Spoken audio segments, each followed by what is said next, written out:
Hello বন্ধুরা, আপনাদের স্বাগত জানায় বাংলা মেডিসিন রিভিউ ইউটিউব চ্যানেলে।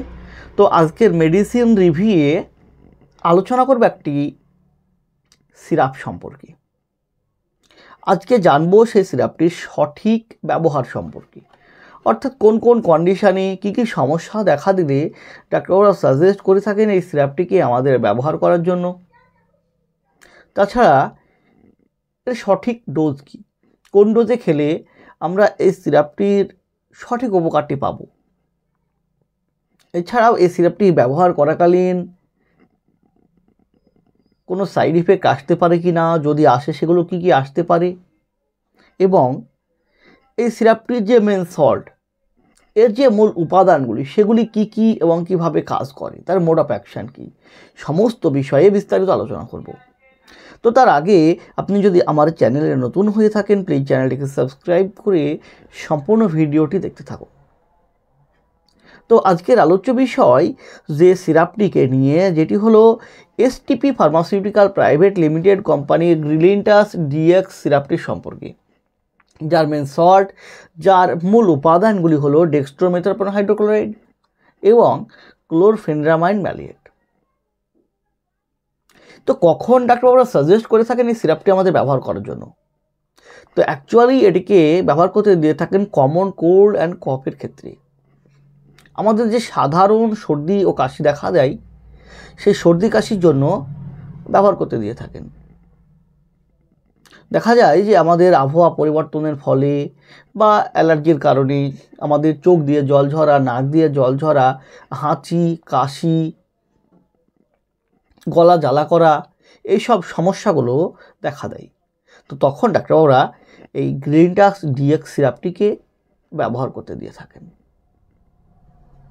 তো কিভাবে কাজ করে এই সিরাপটি, এর মোড অফ অ্যাকশান কী? তো প্রথমেই যে উপাদানটির কথা বলা হয়েছে এখানে, ডেক্সট্রোমেথারপন হাইড্রোক্লোরাইড, যেটি একটি অ্যান্টিটিউসিভ ড্রাগ, কফ সাপ্রেসিয়েন্ট। এটি কী করে, আমাদের মস্তিষ্কে থাকা যে কফ সেন্টার, সে কফ সেন্টারের অ্যাক্টিভিটিকে কিছুটা রিডিউস করার কাজ করে। ফলে কি হয়, আমাদের যে কফ তৈরি, সেই কফ তৈরিটা কিছুটা কমে এবং আমরা স্বস্তি পাই। এবং এটি আমাদের যে শুকনো কাশি, সেই শুকনো কাশিকেও কিছুটা কমাতে সাহায্য করে। তাছাড়া ক্লোরফেনিরামাইন ম্যালিয়েট, যেটি একটি H1 histamine receptor blocker drug, অর্থাৎ অ্যান্টি অ্যালার্জিক ড্রাগ। এটি কী করে, আমাদের শরীরে থাকা যে হিস্টামিন রিসেপ্টরগুলি, সেই রিসেপ্টরগুলিকে ব্লক করার কাজ করে।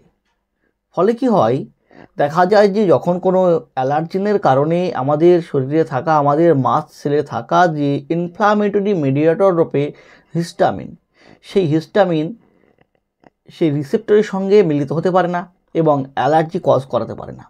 ফলে কি হয়, আমাদের যে সমস্যাগুলো দেখা যাচ্ছিল, যে নাক দিয়ে জল ঝরা, চোখ দিয়ে জল ঝরা, গলা জ্বালা করা, এসব সমস্যাগুলো ধীরে ধীরে কমতে থাকে। তাছাড়া এটি আমাদের যে ইচিং, সুইডিং, রেডনেস, এগুলোকে কিছুটা কমানোর কাজ করে। তো এই সিরাপটি ব্যবহার করাকালীন কী কী সাইড ইফেক্ট আসতে পারে আমাদের? তো এই সিরাপটি ব্যবহার করাকালীন যে মোস্ট কমন সাইড ইফেক্টগুলো দেখা যায়, মুখ শুকিয়ে যাওয়ার মতো সমস্যা আসতে পারে, বমি বমি ভাব আসতে পারে, ঘুম ঘুম ভাব আসতে পারে,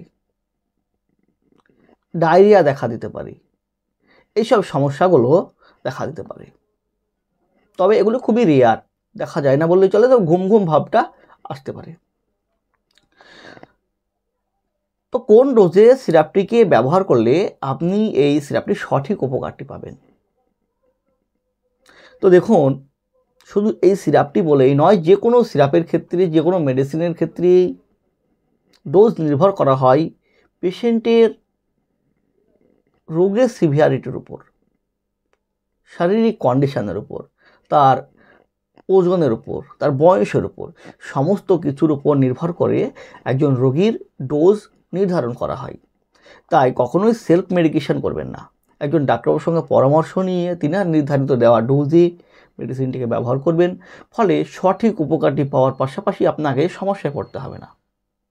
তাছাড়া কিছু কিছু ব্যক্তিদের ক্ষেত্রে এই সিরাপটিকে ব্যবহার করা যাবে না। যেমন হচ্ছে, যদি কোনো পেশেন্টের অ্যাজমা থাকে, সেই সব পেশেন্টদের এই সিরাপটিকে দেওয়া যাবে না। এছাড়াও সিওপিডি অর্থাৎ ক্রনিক অবস্ট্রাকটিভ পালমোনারি ডিজিজ, এই সিওপিডি পেশেন্টদেরও এই সিরাপটিকে ব্যবহার করতে দেওয়া যাবে না। তো বন্ধুরা, সবসময় চেষ্টা করবেন সেলফ মেডিকেশন না করে একজন ডাক্তারের সঙ্গে কনসাল্ট করে তিনার নির্ধারিত দেওয়া ডোজে মেডিসিন ব্যবহার করা। তো এই ছিল গ্রিন ডাস্ট ডিএক্স সম্পর্কে একটি ছোট্ট ভিডিওটি যদি আপনার ভালো লেগে থাকে, যদি কোনো উপকার এসে থাকে, প্লিজ চ্যানেলটিকে সাবস্ক্রাইব করে লাইক দিতে ভুলবেন না। সুস্থ থাকবেন, ভালো থাকবেন। আবারও দেখা হবে হেলথ রিলেটেড, মেডিসিন রিলেটেড অন্য কোনো ভিডিওতে। আজ এই পর্যন্তই। ধন্যবাদ।